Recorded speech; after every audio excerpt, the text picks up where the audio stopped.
Hi good afternoon. I hope you all are doing great. और मैं भी एकदम बढ़िया हूँ। जी हाँ, आफ्टरनून, क्योंकि सुबह सुबह ही तो मैं खेत में चली गई थी एज़ यूजुअल अपना काम करने, और फिर बीच में मुझे संदेशा आया कि मुझे चूड़धार जाना होगा आज चाचू चाची के साथ। तो मुझे बहुत अच्छा लगा। मैं वापस आके फटाफट से नहा धो के तैयार हो चुकी हूँ और अभी थोड़ी ही देर में मुझे निकलना है अपना बैग पैक करके चूड़धार को।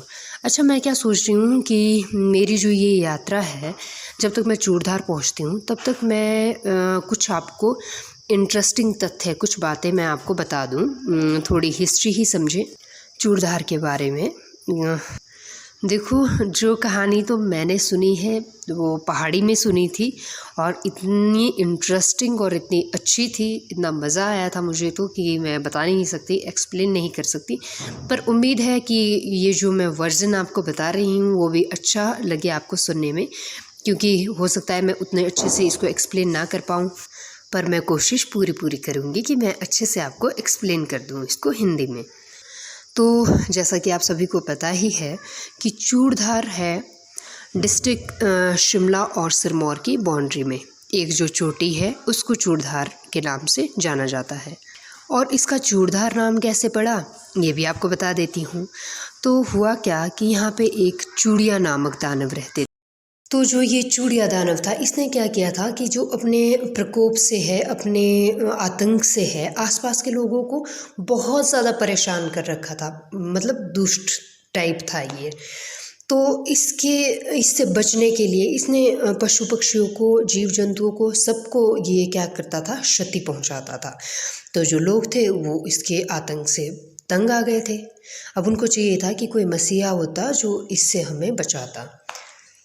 तभी उनको पता चला शिरकुल महाराज जी के बारे में। शिरकुल महाराज जी को का जो जन्म है वो हुआ था राजा भुकड़ू और रानी दुदमा जी के घर में, जो कि शाया में है, और ये राजगढ़ में जिला सिरमौर में पड़ता है।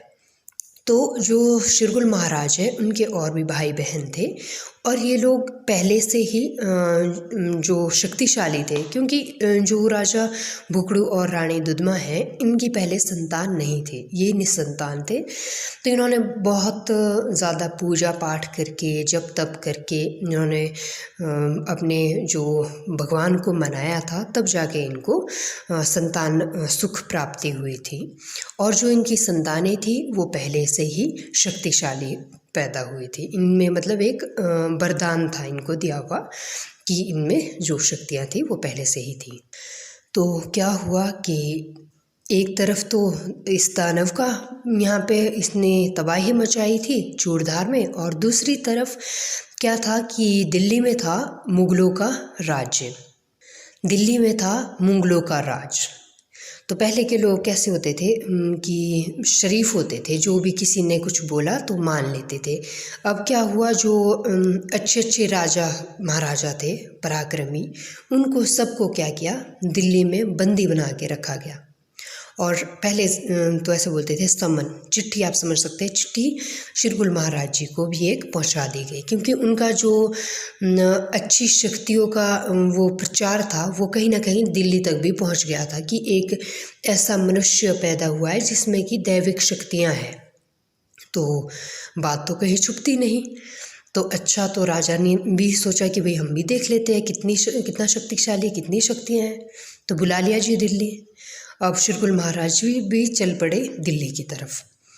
तो वो क्या करते हैं, उनको शिरकुल महाराज जी को, जैसे उनको पता था कि वो अगर उसमें दैविक शक्तियाँ हैं तब तो मतलब कि मैं परास्त नहीं कर सकता हूँ उसको। तो क्या करते हैं, वहाँ के जो राजा होते हैं वो कसाई को भेजते हैं और उसके पास गाय भेज देते हैं कि यमुना नदी पे जाओ। जैसे ही शिरकुल महाराज जी को बोल दिया कि जैसे वो आएंगे तो आपने क्या करना, पहले ही ये गाय काट के मतलब हलाल करनी थी, ताकि वो भ्रष्ट हो जाते, उनको भ्रष्ट करने के लिए ऐसा कुछ करना था। तो कसाई जो मालिक का आदेश होता है उसका पालन करते हुए यमुना नदी पे पहुंच जाता है। अब जैसे ही कसाई गाय काटने लगता है, वैसे ही गाय की जगह कसाई जो सिर है वो धड़ से अलग हो जाता है। और जो राजा थे वहाँ के, दिल्ली के, उन्होंने क्या किया था, अपने गुप्तचरों को भी भेजा था। गुप्तचर होते थे जो चुपके चुपके कोई समाचार वगैरह ले जाते थे राजा तक। तो उन्होंने क्या किया कि ये सारी जो स्थिति थी उनके सामने थी, उन्होंने देखी और आंखों देखे समाचार सारा राजा जी को सुना दिया। और राजा जी ने क्या किया, शोरगुल महाराज जी को बंदी बना के कारागार में डाल दिया। और जो वो बोलते हैं ना हथकड़ी के लिए क्या किया, बेड़ियां बनाई, किसकी, चमड़े की बेड़ियों में रखा गया उनको। और तब तक दूसरी तरफ चूड़धार में जो चूड़िया दाना था उसका अत्याचार भी बहुत ज़्यादा बढ़ चुका था। तो अब क्या हुआ, गुगा पीर महाराज जी जाते हैं शोरगुल महाराज जी को छुड़ाने कारागार से। तो गुगा पीर महाराज जाते हैं। अब कारागार तो ऐसा था कि जो स्पेशल वाला जेल होता है ना, वहाँ पे उनको रखा गया था। तो अब ढूंढे कहाँ पे, अब किसी ना किसी की तो मदद चाहिए थी। तो वहाँ पे जो एक उनको दिखे कि कोई सुबह सुबह कोई नारी क्या कर रही थी, झाड़ू दे रही थी, कोई औरत। अब वो उनसे पूछते हैं कि ऐसे ऐसे मुझे भाई उनका पता चाहिए। शोरगुल महाराज जी को वो बोल देते हैं कि शोरगुल महाराज का मुझे पता चाहिए कि वो किस कारागार में है। तो वो क्या करते हैं, जो झाड़ू मारने वाले होते हैं वो उस दरवाजे की तरफ, उस जेल की तरफ झाड़ू मार के इशारा करते हैं कि हाँ इस तरफ है भाई बंदी बनाए हुए। तो जो गुगा पीर महाराज होते हैं वो जाते हैं और शोरगुल महाराज जी को वहाँ से रिहा कर देते हैं। अब क्या होता है, शोरगुल महाराज जी, गुगा महाराज जी अपने साथ जो और भी बंदी थे और जो कि आज अलग अलग स्थानों पे देव रूप में पूजे जाते हैं, तो उनको भी वो अपने साथ रिहा करके लेके आते हैं। इसी बीच क्या होता है कि जैसे वो निकलने लगते हैं तो जो वो झाड़ू मारने वाले थे उनको ऐसे बोलते थे भांगड़, तो अभी है माँ भंगायण। तो क्या होता है, वो बोलते हैं कि भाई अब देखो मैंने आपकी मदद की है, मैंने आपको पता बताया था इनका, तो अब ऐसा तो है नहीं कि भाई मुझे ये ज़िंदा छोड़ेंगे। तो अब ऐसा करो कि मेरा भी कोई इंतज़ाम करो कि मुझे या तो अपने साथ ले चलो। तो वो शोरगुल महाराज उनकी बात को समझ लेते हैं और उनको अपनी धर्म बहन बना के अपने साथ लेके आते हैं और उनको जो कुछ शक्तियाँ होती है उनको शक्तियाँ भी दे देते हैं। और माँ भंगायणी को भी सिरमौर में हरिपुर धार में देवी के रूप में पूजा जाता है। और खुद क्या करते हैं शोरगुल महाराज, उनके पास बोलते हैं एक शाही घोड़ी जब ये जो पहाड़ी में हम गुणगान करते हैं उसमें जो इसका वर्णन दिया गया है, उसमें दिया गया है कि जो शाही घोड़ी थी वो हवा का जो वेग होता है उससे भी ज़्यादा तेज़ रफ्तार से दौड़ती थी। क्योंकि है यहाँ पे लंच पॉइंट पे बना दें जब बस के, वाह देसी नुस्खा बोल दिया चाची ने, बोलो इसकी कमीज़ अच्छी बनेगी।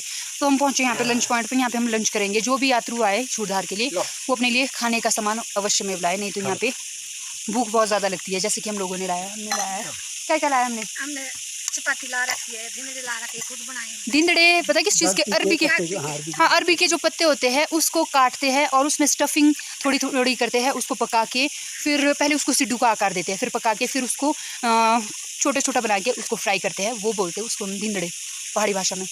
और हमने रोटी भी ला रखी है जिसमें स्टफिंग हमने नमकीन की कर रखी है, और एप्पल ला रखे हैं, फल फ्रूट्स भी ला रखे हैं हमने, बहुत सारी चीज़ें ला रखी है खाने की, मैं आपको दिखा देती हूँ। आम और एप्पल और क्या क्या चीज़ें, बहुत सारी चीज़ें लाए वैसे खाने की। फिलहाल हम बैठ जाते हैं खाना खाने। itu gar besar bal तो बोटने सीधे दे तो क्या करते हैं शोरगुल महाराज की शाही घोड़ी को उत्पन्न करते हैं वहीं पे, और 3 छलांगों में, मात्र 3 छलांगों में वो कहाँ पहुँच जाती है, चूड़धार के कालाबाग में। कालाबाग नामक एक स्थान है, वहाँ पे जगह है जहाँ पे बहुत अच्छा एक आप समझिए कि बहुत खुला ग्राउंड है जहाँ पे कि जो घोड़ी है आज भी शर्पित है। शर्पित मतलब उसको फ्रीज़ किया हुआ है, पत्थर के रूप में है, जो कि आप आगे आगे देखेंगे। जो पैर है वो शिरगुल महाराज का है और बुजुर्गों की। हाँ जी तो ये शिव महाराज का पैर है। यहाँ जब भी हम आते यात्रा में आते हैं हाँ जी और वापस जाते हैं तो यहाँ हम माथा टेकते हैं। हाँ जी। ये तो तीर्थ ही है, मतलब ऐसे तो सारा ही तीर्थ है। जब हम चल पड़े हैं तो शिव महाराज का है सारा कुछ। ये है वो, ज़्यादा मानता है लड़ी देते। हाँ जो ये घोड़ी है ना, ये जो यहाँ पे आपको बीच में वो दिख रहा है ना स्पेस, ये सिर माना गया है आगे वाला, और ये पूरा शरीर है घोड़ी का। दूर से दिखा देती हूँ मैं ताकि पूरी आ जाए। और यहाँ पे क्या करती है, सुहागन जो होती है वो अपनी बिंदी लगाती है अपने सुहाग की सलामती के लिए। ऐसी मान्यता है यहाँ पे। चूड़ियाँ वगैरह बहुत सारी चीज़ें, पर बिंदी लगाती है, पर अपने माथे की बिंदी नहीं निकालनी चाहिए। वो नया जो पैकेट होता है ना उससे निकाल के लगाते हैं, जैसा कि आप देख भी सकते हैं इसमें। शाही घोड़ी समठिए लाए सिटके घोड़े काले बागो दे आए, काले बागो दे शिरगुए शर पे पाए। वाह वाह वाह वाह वाह वाह वाह वाह। और ऐसे ऐसे शिरगुल महाराज जी पहुंच जाते हैं चूड़धार। और चूड़धार पहुंच के जो चूड़िया दानव होता है उनका संहार करके जो चूड़धार है और जो वहाँ के नज़दीकी जो लोग रहते थे वहाँ पे चूड़धार के इर्द गिर्द जो गांव बसे हुए हैं वहाँ के लोगों को चूड़िया दानव के आतंक से मुक्त करा देते हैं। तो इसके बाद क्या होता है, जो शिरगुल महाराज जी को चूड़धार में रहने लगते हैं और जो आसपास के लोग हैं उनको वो देवता के रूप में पूजने लगते हैं। और इतना ही नहीं, कहा जाता है कि जो चूड़धार है उसको महाभारत काल से भी जोड़ा गया है। महाभारत का जो युद्ध होने जा रहा था कौरव और पांडवों के बीच में, तो वहाँ पे क्या होता है, बर्बरिक जो कि भीम के पौत्र हैं वो कौरवों की तरफ से जा रहे थे युद्ध लड़ने। तो वो थे बड़े पराक्रमी। अब श्री कृष्ण भगवान ने सोचा कि ये तो बड़े पराक्रमी हैं और इनको परास्त भी कोई नहीं कर पाएगा। और श्री कृष्ण ने तो बोला था कि मैं भाई हथियार नहीं उठाऊंगा और मैं युद्ध नहीं करूंगा, तो इसको तो परास्त करना बहुत मुश्किल है। अब क्या करते हैं, वो जाते हैं बर्बरिक के पास जाते हैं और उनसे उनका सिर दान में मांग लेते हैं। अब भगवान जी को पता था कि ये शिष्य ही ऐसे गुरु का है जिन्होंने इसको मना करना सिखाया ही नहीं है। और जो बर्बरिक की पूजा थी, बचपन से उन्होंने जो पूजा याचना की थी और जो उनकी शिक्षा दीक्षा हुई थी, उन्होंने इसीलिए वो शिक्षा दीक्षा पाई थी कि वो चाहते थे कि उनका जो उनकी मृत्यु है वो आम इंसान के और किसी दानव के हाथ से ना हो, बल्कि श्री कृष्ण के हाथों से ही उनकी मृत्यु। ये जो पहाड़ी लोग होते हैं ना, इनकी मान्यता ऐसी होती है, श्रद्धा भी अलग ही होती है अपने भगवान से। जैसे कि आज मैंने चाची की देखी, वैसे बेचारे ये शारीरिक रूप से स्वस्थ नहीं रहते हैं और काफ़ी समय हो गया था इन्होंने यात्रा करना बंद कर दिया था, क्योंकि ये सोचते थे कि ये चल नहीं पाते हैं ज़्यादा।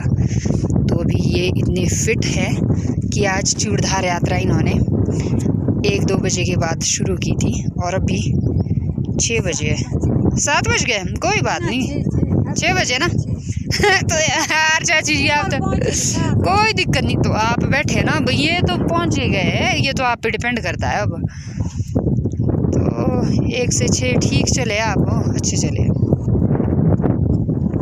होता है श्री कृष्ण जी दान मांग लेते हैं और बर्बरिक जी अपना जो सिर है वो दान कर देते हैं श्री कृष्ण को। और श्री कृष्ण से वचन लेते हैं कि मैं ये जो अपना सिर है वो तो दान दे देता हूँ, पर आपको मेरा एक काम करना होगा कि मैं ये जो कुरुक्षेत्र में होने वाला युद्ध है वो मैं भी देखना चाहता हूँ। तो अब क्या है कि श्री कृष्ण को चाहिए था एक ऊंचा टिम्बा बोलते हैं हमारे चोटी को, तो जो कि चूड़धार में है। तो चूड़धार सबसे ऊंची चोटी है और वहाँ से जो कुरुक्षेत्र है वो सामने दिखता है।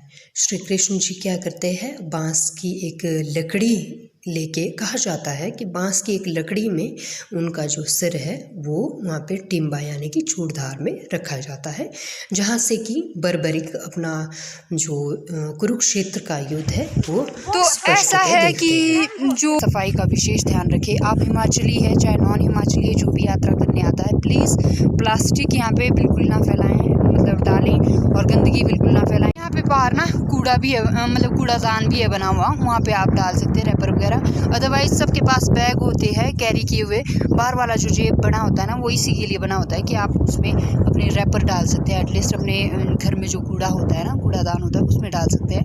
बाहर यार अगर आप जंगल ख़राब करोगे, फॉरेस्ट को ख़राब करोगे, प्रकृति को ख़राब करोगे, तो फिर शुद्ध हवा कहाँ से आएगी। तो प्लीज़ इस बात का भी विशेष ध्यान रखें कि कहीं भी आप प्लास्टिक ना डालें।